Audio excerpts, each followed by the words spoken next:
Don't forget to like, subscribe and share the videos. Hello all, welcome to Ganesh IAS Academy.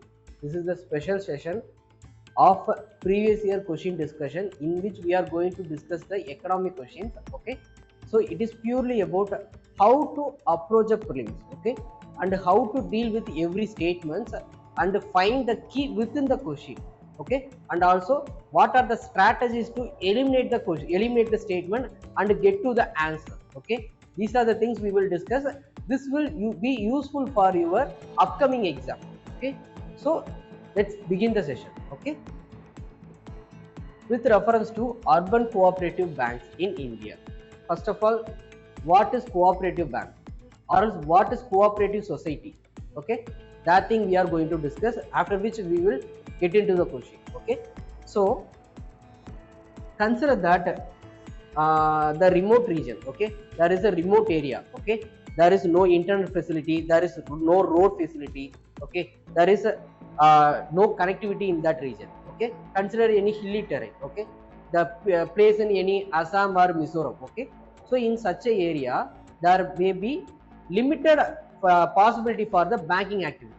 Okay, so in such a region you can create a cooperative society. So the cooperative society is nothing but it is a grouping of the individuals. Okay, so if there is a 10 individual means they just make a group. Okay, and within the group they will contribute certain money. Okay, they pool certain money, with that money they lend within that group. Okay, so consider that there are group of individuals, everyone is contributing certain money. Okay, so this is the pool of money. Okay, so if the individual one is need of any money means he can borrow from this money. Okay, with this pool of money. Okay, so he can borrow money from this pool of money. Okay, they can use it. Okay, and for that he will pay certain interest rate. Okay, so these interest rate are divided with this group of people. Okay, so this is the basic idea of the cooperative society.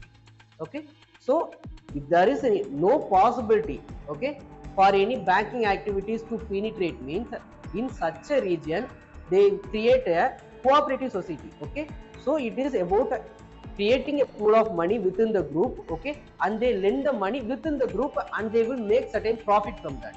Okay, so this is the basic idea about the cooperative society.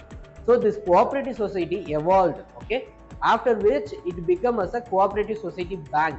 Okay, after which it is increased its region of the coverage. Now it is become as a urban cooperative society or as urban cooperative bank.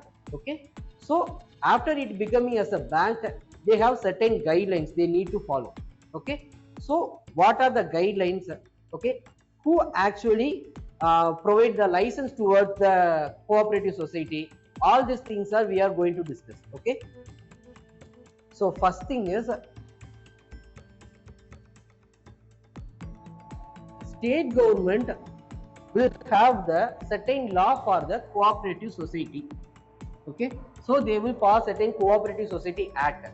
Okay, in that act there are the provisions for the how to recruit a person. Okay, how to recruit a person in that office. Okay, what are the administrative works they will do. Okay, so and then what are the things they have to maintain. Okay, these are the things are given this in this cooperative society act. Okay, and also RBI also provides certain monetary activity. Okay, they will do certain monetary activities towards this cooperative society. Okay, so what they will do is they will provide certain guidelines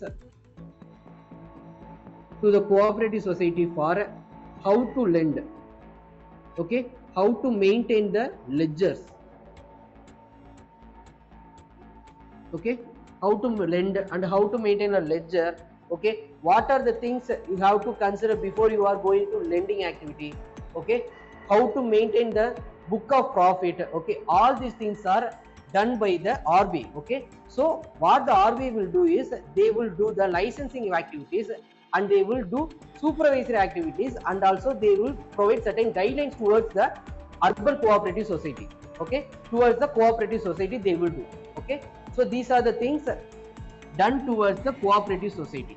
So what that mean is, cooperative society or the urban cooperative bank comes under the dual regulatory, okay, which means the respective state government is controlling and also RBI is controlling, okay. So this is one of the major negative for the urban cooperative society or else the urban cooperative bank, okay. Next, and also, so being an urban cooperative society, they have certain obligation for the urban cooperative banks to do, okay. So RBI will provide certain obligations to do, okay, but at the same time the RBI is providing certain allowance to the urban cooperative society, like they can borrow from RBI, okay. So the urban cooperative bank, they can easily borrow money from, also they can easily borrow money from RBI, okay, that is their rights, okay. So the RBI Act is providing certain rights and obligations to the urban cooperative banks, okay. These are the major things about the urban cooperative, okay. And also RBI is providing certain window to change the urban cooperative bank into a small finance bank, okay.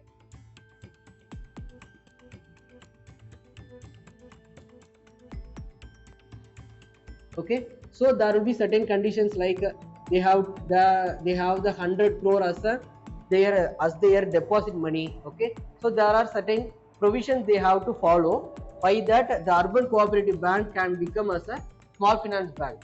By the way, they can become a they will become a single regulatory body, okay. Here it is comes under the dual regulation, but here it is only the RBI is going to regulate them, okay. So that is the one of the advantage if the urban cooperative bank is changed to small finance bank, okay. So the RBI is actually providing certain window for it, okay. With this broad knowledge, we can easily answer this question. First, they are supervised and regulated by local board set up by the state government. It's wrong. We actually said that the recruitment activities and the administrative activities is only controlled by the state government, okay. When it comes to the supervisory activities, it comes under the control of the RBI, okay. So the first statement is wrong. By eliminating the first statement, you can easily find the answer. It is B, okay.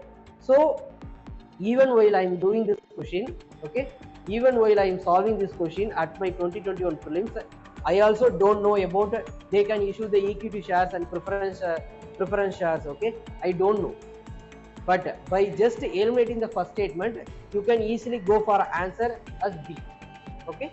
So they can also issue the equity shares and the preference shares, okay. That is the thing. And then the third statement is they were brought under the purview of the Banking Regulations Act through the Amendment Act of 1966. That is also 2. So the answer is 2 and 3 only, okay. And here also I give certain notes related to that, okay. You just note it, okay.